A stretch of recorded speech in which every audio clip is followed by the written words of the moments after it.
Andy, how's it going, mate? All right. How's it going?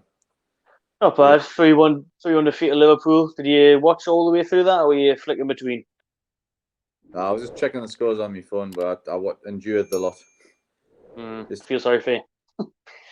yeah, it's to be honest, it was pretty desperate second half, wasn't it? It But was like I can't remember even having a chance after scoring after 26 seconds. Did we have another shot on target? I don't think we did we? not that I can remember. I mean, when No. Bennett went off, at least there was a small bit of comfort. But God, I can't even emphasize how much I can't stand Nabil Bentleb. If I he mean, if he signs permanently, I'm out. I give up.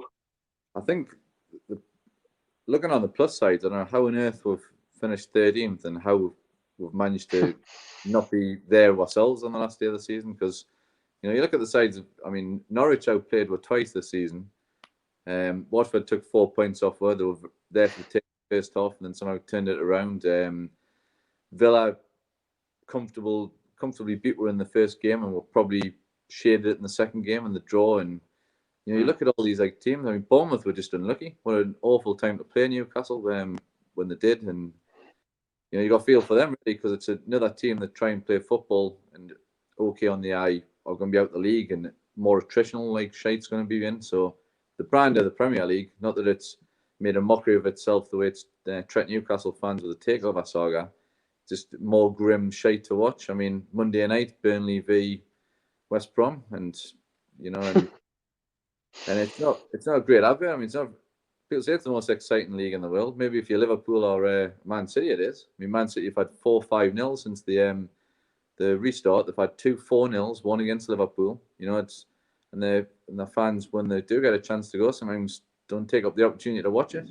Don't take it for granted, City fans. Watch it, otherwise you might end up back your League One days or watching Newcastle. Look at the spare of thought for Newcastle fans watching this sort of dross every week. Are you a bit gutted not to see Aston Villa go down then? I can't remember if it was you I was speaking to, was seeing obviously the despised Villa and wish they'd went back down after they made a mockery of us when we went down twice. I mean, that's not that important to us, to be honest. I think just focus on Newcastle for me. But if I was going to choose, I'd probably chosen. I would have chose Bournemouth to stay up anyway, just because they're more likable club, aren't they? They've done okay for themselves and they try and play football in the right way.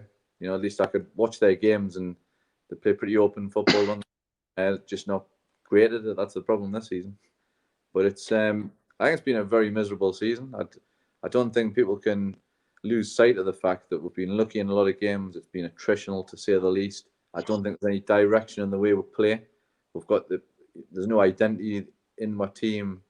We've got some okay players. We've got on the day, your Shelbys and your Miggies, but they go AWOL for a large part of the season and Nominus for a lot of the games. I think the standout performer for me, obviously St. Maximum goes without saying.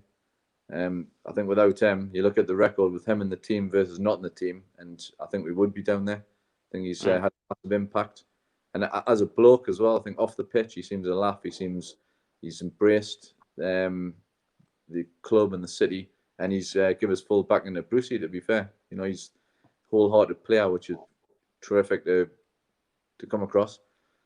Fernandez, I think, has been a standout defender. Surprisingly, I think Mm-hmm. he's the last one standing, so he probably had to be. But he's had a pretty good season. And then some of the lesser players made. I mean, apart from the Watford error, I guess. I mean, people like Mankio and that have done a solid job without being great. So Matt Ritchie obviously always puts a shift in.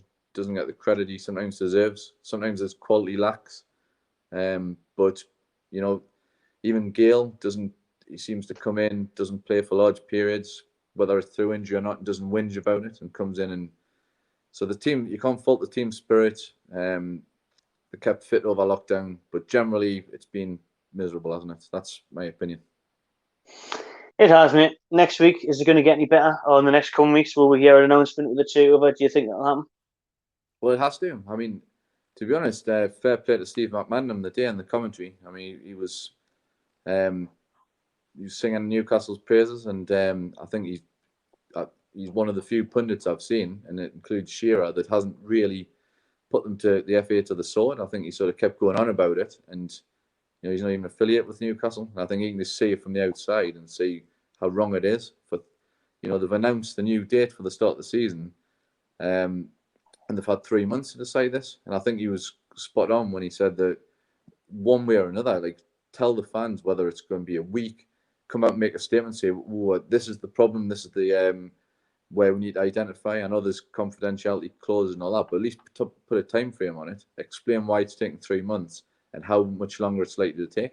If someone comes out and says it could take up to another 6 weeks, another 2 months, another 3 months, then at least you can plan for that. It's far from ideal and it's absolutely deplorable, but at least you can sort of say, okay, well, we're going to be stuck with an Ashley budget, and don't make no bones about it. This squad with an Ashley budget to follow is going to really struggle, because you could imagine teams like Leeds spending a bit of cash.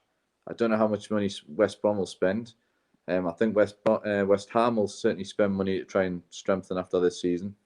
Brighton, again, they might get a couple of sort of plucky players to improve their attritional team that will sort of be fighting relegation, but you probably back them to have the resolve, scrap.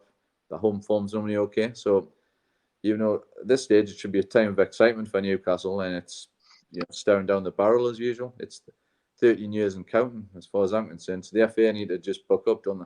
Need to stop being absolute twats. Hopefully. Cheers, mate. Speak to you soon. Cheers, mate. See you after. Cricket's going well, though. Broad. Oh, that's the main thing then, mate. See you at golf.